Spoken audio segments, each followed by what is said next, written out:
Hoje, enquanto eu estava preparando essa mensagem aqui, eu me lembrei de um homem. Esse homem um dia chegou mais cedo à igreja. O culto começava às 19 horas. Mas ele chegou bem antes. Ele chegou, era umas 6 horas da noite. Era um domingo. E ele sentou na última fileira, com a cabeça baixa, a Bíblia fechada. Ele tinha um olhar cansado. E antes do culto começar, enquanto não tinha ninguém no templo, ele ficou ali orando. Mas de vez em quando dava para ouvir a oração dele. E ele dizia assim: Deus, se o Senhor não falar comigo hoje, eu vou desistir. Sabe, irmãos, esse homem não era um visitante comum. Ele era um diácono naquela igreja. Era um líder. Era uma pessoa que sempre esteve envolvida na obra.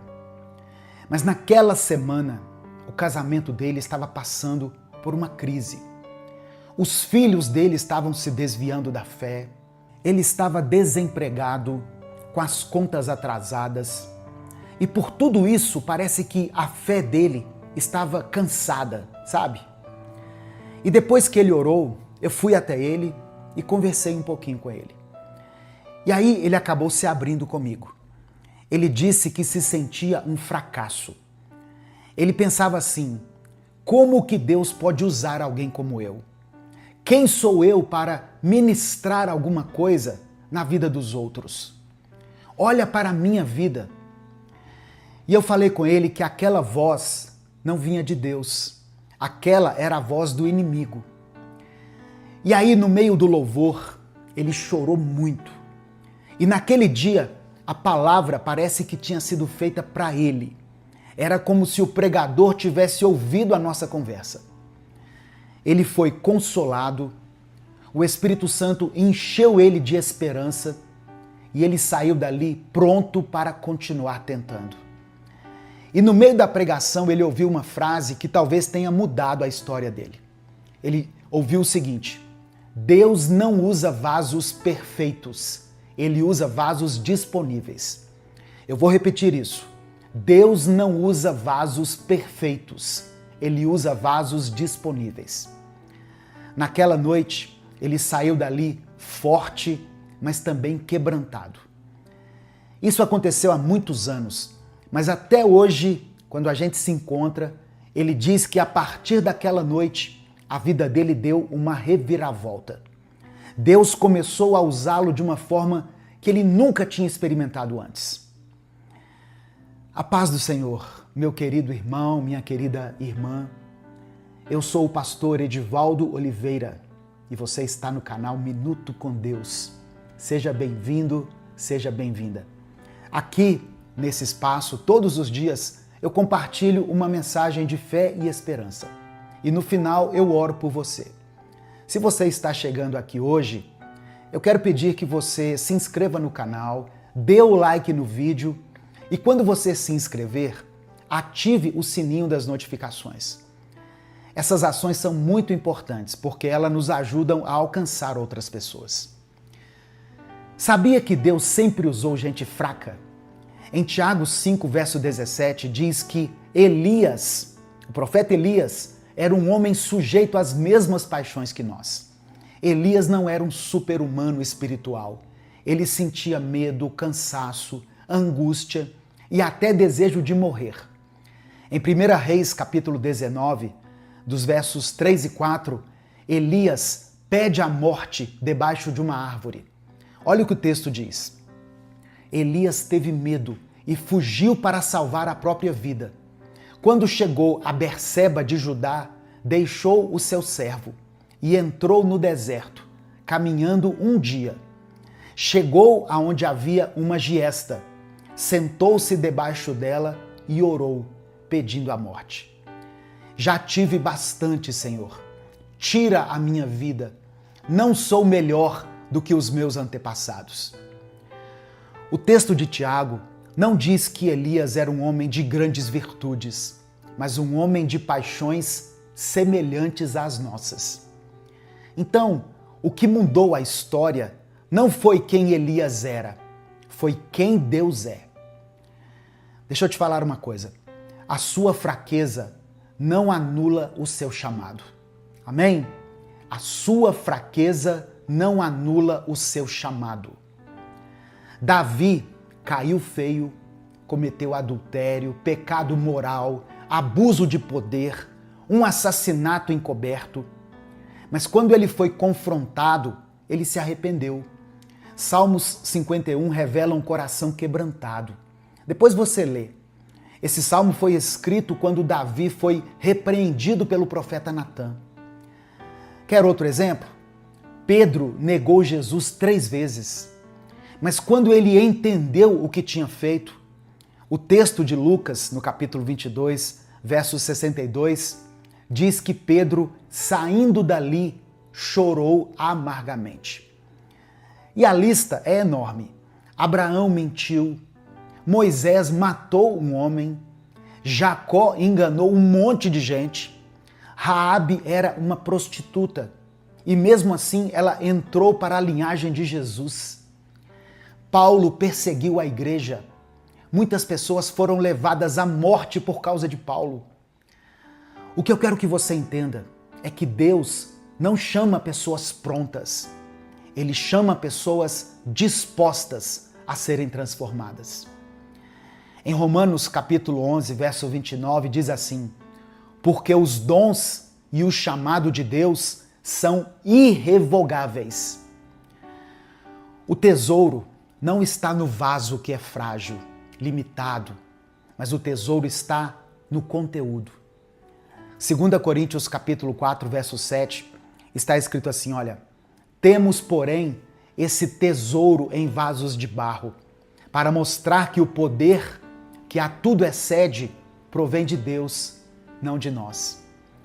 O problema é que a gente passa a vida tentando se tornar um vaso de ouro, quando Deus escolheu o barro de propósito.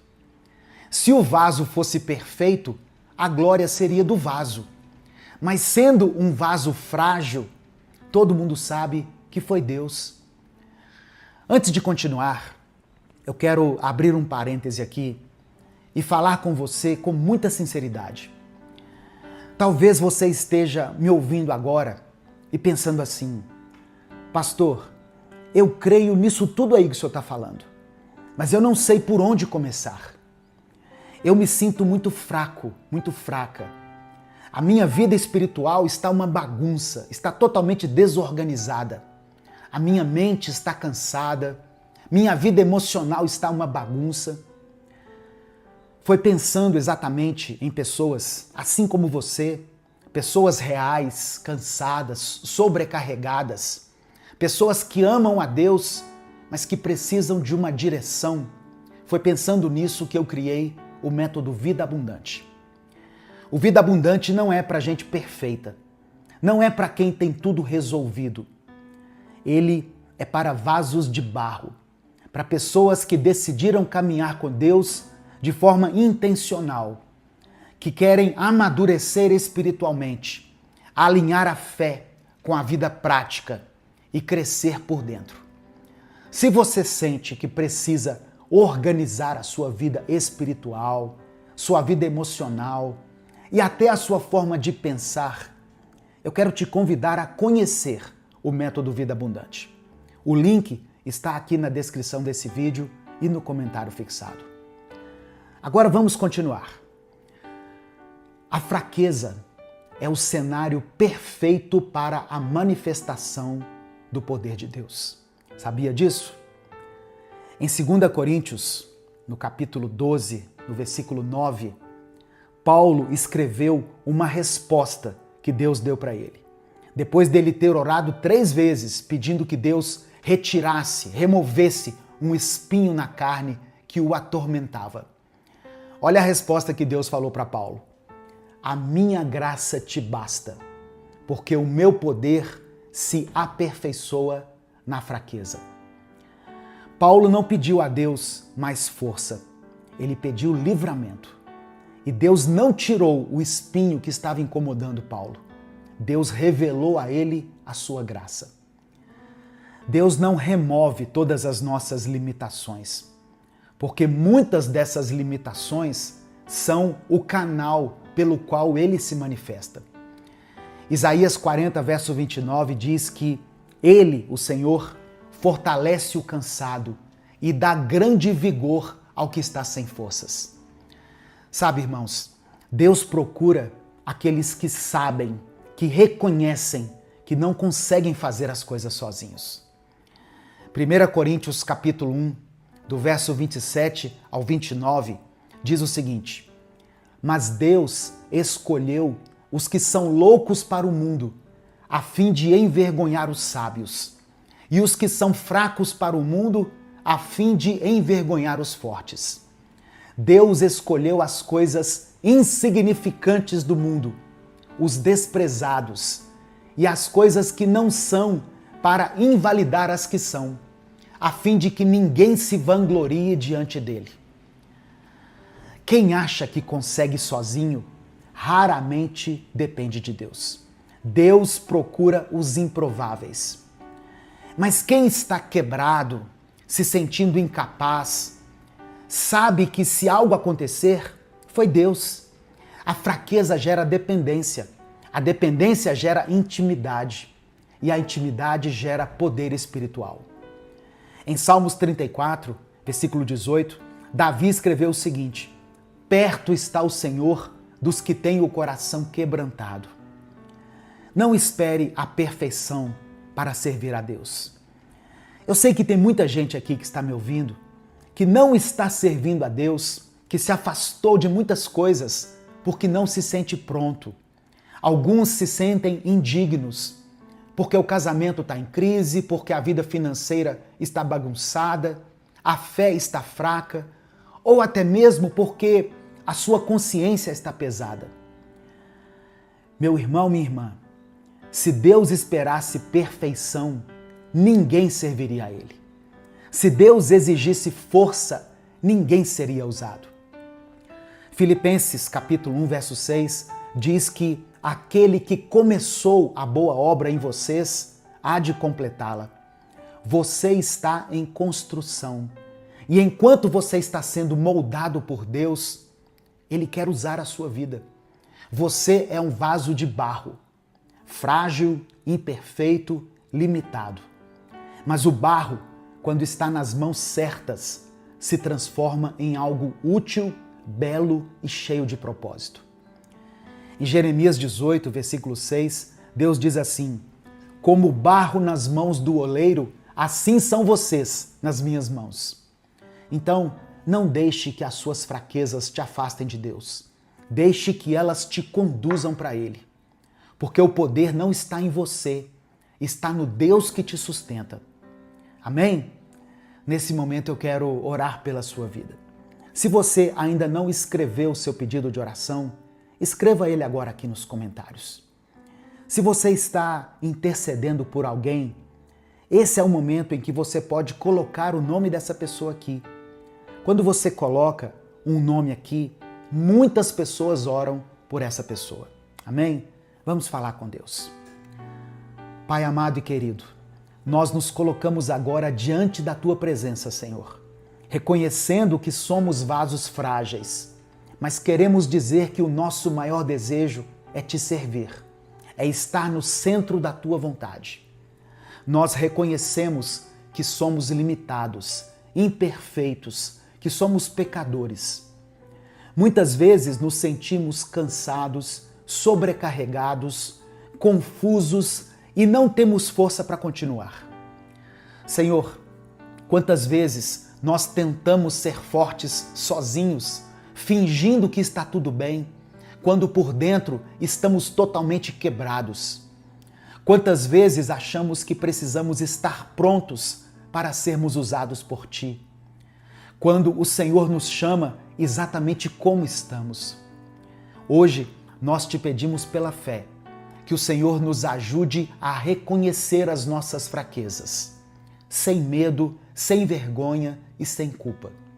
Ensina-nos, ó Pai, a depender da Tua graça, porque a Tua palavra nos lembra que o Teu poder se aperfeiçoa justamente na nossa fraqueza. Pai, coloca o teu tesouro dentro de nós. Mesmo sendo vasos frágeis, que o teu Espírito habite em nós, que ele nos fortaleça e nos conduza. Nós não queremos confiar em nossas próprias capacidades, mas sim na tua fidelidade. Não na nossa força, mas no teu poder. Nós te pedimos pela fé que o Senhor visite agora aqueles que se sentem incapazes. Vá até essa pessoa que pensa que não pode mais te servir. Esse irmão e essa irmã que acham que falharam demais para serem usados. Cura os corações que estão feridos. Restaura a esperança que está abatida. Renova essa fé cansada, Deus. Pai, olha com misericórdia para os lares que estão em crise, para os casamentos que estão passando por um momento difícil, que estão enfraquecidos, para os filhos que têm dado trabalho. Contempla as famílias que estão vivendo momentos de tensão, de dor, de perda. Nós te pedimos que o Senhor traga restauração, renova o diálogo, traga perdão e traga paz. Olha também, Senhor, para aqueles que estão sobrecarregados financeiramente. Pessoas que estão aflitas sem saber como seguir adiante. Dê a elas sabedoria, provisão e direção. Acalma esse coração ansioso e sustenta aqueles que já estão sem forças.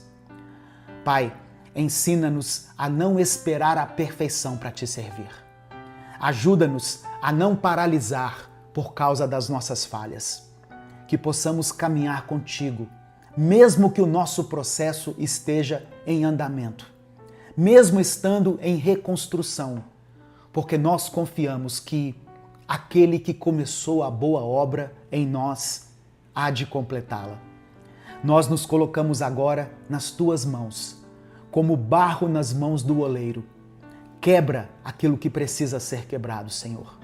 Molda o que precisa ser moldado e faz de nós vasos de honra, vasos úteis para a tua glória.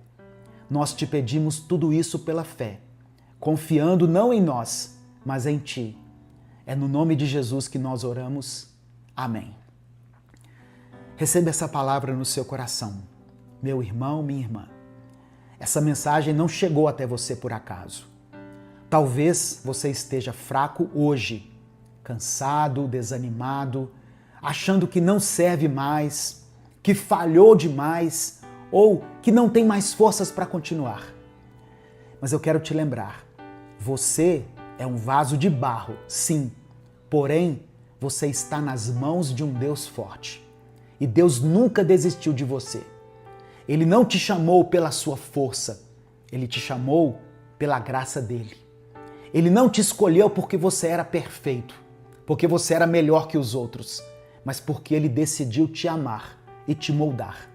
Então continue, não desista, permaneça nas mãos do oleiro, porque quando Deus decide usar um vaso frágil, Ele faz coisas extraordinárias, para que toda a glória seja somente dele. Que o Senhor te fortaleça, te renove e te conduza em vitória. Que Deus abençoe poderosamente a sua vida. Eu sou o pastor Edivaldo Oliveira. Esse foi mais um Minuto com Deus. Jesus nos orienta a acumular tesouros no céu. Mas o que significa isso?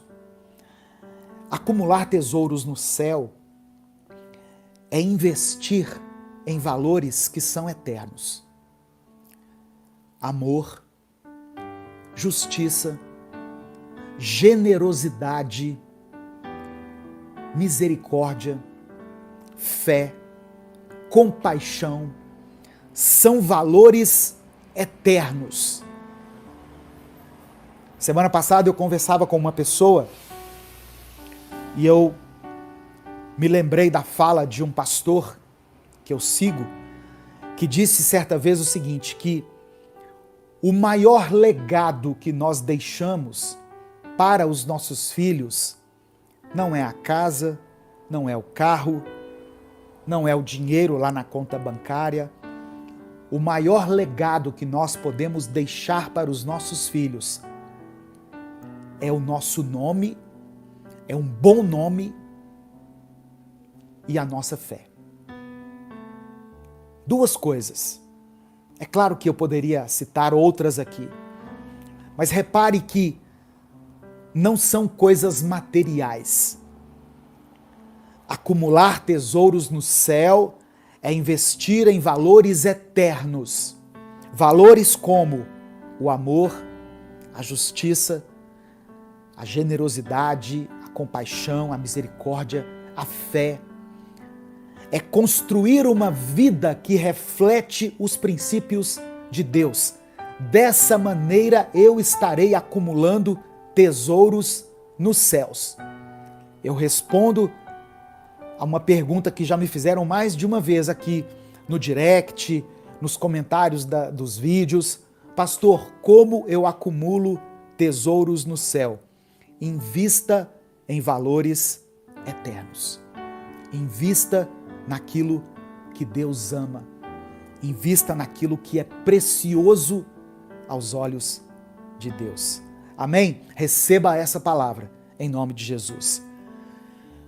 Quando nós colocamos a nossa confiança em Deus e vivemos de acordo com os mandamentos de Deus, nós estamos investindo em um tesouro que nunca vai ser perdido.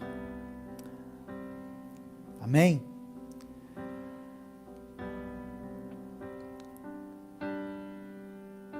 Deixa eu só ver aqui os comentários. Nós somos 320 pessoas ao vivo aqui no YouTube, 46 pessoas ao vivo no Instagram e aqui no Facebook nós somos 9 pessoas, somos aproximadamente 400 e poucas pessoas. Não se esqueça de dar o like no vídeo, isso é muito importante. Repare que quando você dá o like, vai aumentar aqui o número de pessoas ao vivo. Amém? Presta atenção, irmãos. Essa expressão que Jesus finaliza esse raciocínio aqui, ela é muito importante para a nossa reflexão. Onde estiver o seu tesouro, aí também estará o seu coração. Onde está o seu coração? O que é prioridade para você? Essa pergunta de Jesus é uma chave para a nossa vida. É algo que nós devemos nos perguntar. O que é mais importante para mim? O que é prioridade na minha vida? O nosso tesouro revela o que é mais importante para nós. Se os nossos corações estão fixados em bens materiais, em reconhecimento, em coisas passageiras, em poder, sucesso, fama, a nossa vida será moldada por essas prioridades. Mas se o nosso coração estiver em Deus, buscando o reino dele e a sua justiça, nós vamos viver de maneira diferente, colocando a nossa energia em coisas que têm um valor eterno. Então Jesus nos desafia a reavaliar as nossas prioridades. O que nós consideramos mais importante em nossa vida? O que nós estamos buscando de verdade? As nossas ações, as nossas decisões, as nossas escolhas diárias revelam aquilo que nós de fato valorizamos. Então, essa passagem, ela nos convida a essa reflexão. Nós vivemos em um mundo que constantemente nos incentiva a buscar sucesso. Mas o que é o sucesso? O que é o sucesso? Eu não estou dizendo que você não deva ser uma pessoa de sucesso, mas o que é o sucesso para você? É ser maior do que os outros? É ter mais dinheiro do que os outros? É ter uma casa mais bonita do que a das outras pessoas, é viver se comparando com pessoas que não temem a Deus. A sociedade nos ensina que ter mais é sinônimo de ser mais feliz. A sociedade nos ensina isso. As redes sociais nos ensinam isso. Ter mais, se eu tiver mais, eu serei mais feliz. Quando eu tiver mais dinheiro, eu serei mais feliz. E aí as pessoas vivem em função de ter mais dinheiro. E aí elas se esquecem de criar memórias positivas com a mãe, com o pai, com os irmãos. Elas se esquecem de apreciar as coisas belas da vida, o nascimento de um filho, de um neto, o sorriso de uma criança, a companhia do seu cônjuge, uma refeição pela manhã, por mais simples que ela seja, um café da manhã, uma roupa. Ah, mas eu preciso ter a roupa daquela marca, porque aí eu serei uma pessoa realizada. Será que vai ser mesmo? Olha como que nós estamos nos enganando, irmãos. Eu preciso ter o carro do ano, porque aí eu vou ser mais feliz. Será que é um carro que vai te fazer feliz? Se o Espírito Santo falou com você através dessa palavra, dê o like no vídeo, se inscreva no canal e ative as notificações. Quer assistir a mensagem completa? Clique aqui no link que está na descrição do vídeo. Que Deus abençoe a sua vida em nome de Jesus. Provérbios capítulo 3, versículos 5 e 6, Salomão escreveu assim: confie no Senhor de todo o coração e não se apoie em seu próprio entendimento. Reconheça o Senhor em todos os seus caminhos e Ele endireitará as suas veredas. Quando Israel estava ali diante do Mar Vermelho, lá em Êxodo 14, o medo dizia para eles o seguinte: voltem para o Egito. A lógica dizia isso para eles. A lógica dizia isso para eles. Voltem para o Egito. Vocês vão morrer ou afogado ou vocês vão morrer aqui pela espada, por causa do exército. Mas o que Deus disse? Fiquem firmes e vocês verão o livramento que o Senhor lhes trará hoje.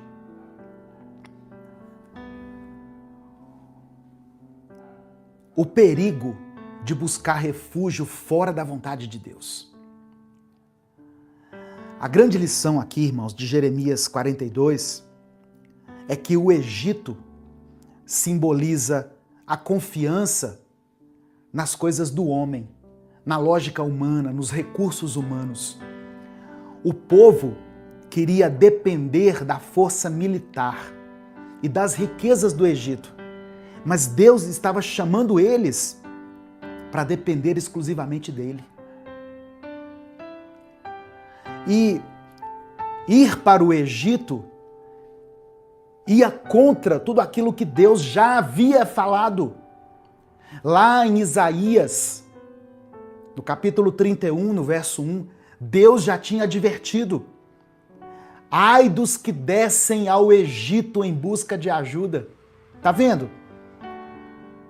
Que contam com cavalos, confiam nos seus carros porque são muitos, e nos seus cavaleiros porque são muito fortes, mas não olham para o Santo de Israel, nem buscam ao Senhor. Então, a resposta que as pessoas queriam aqui do profeta Jeremias já tinha sido dada por Isaías lá no capítulo 31. Só que as pessoas, muitas vezes, elas vão até Deus em busca de validação para decisões que elas já tomaram. Em 1 Samuel, capítulo 13, Saul ofereceu o sacrifício no lugar de Samuel. Samuel que era o profeta. Mas Saul ofereceu o sacrifício no lugar dele. Sabe por quê? Porque Saul estava com medo.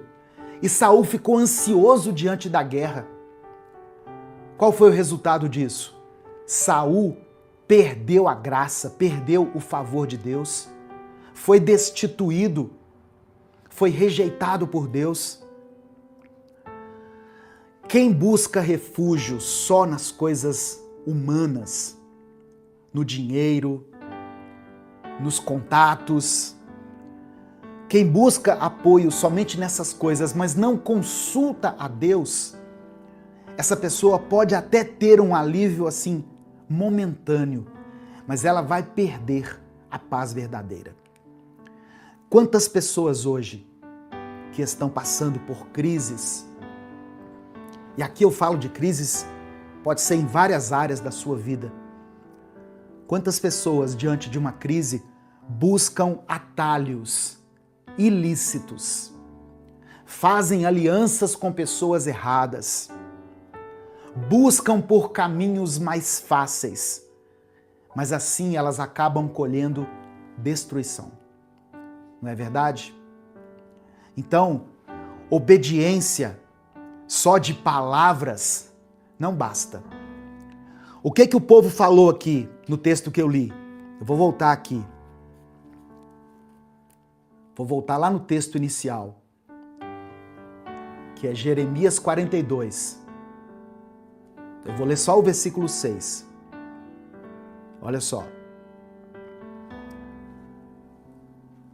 Quer seja favorável ou não, obedeceremos ao nosso Deus, a quem o enviamos. Isso é o povo falando para o profeta Jeremias. Jeremias, pergunta para Deus para onde nós devemos ir, e a resposta que Deus der, nós vamos obedecer. Eles falaram aqui, irmãos, quer seja favorável ou não, obedeceremos ao Senhor, o nosso Deus. Só que na mente deles já havia uma decisão de ir para o Egito. Deixa eu voltar aqui.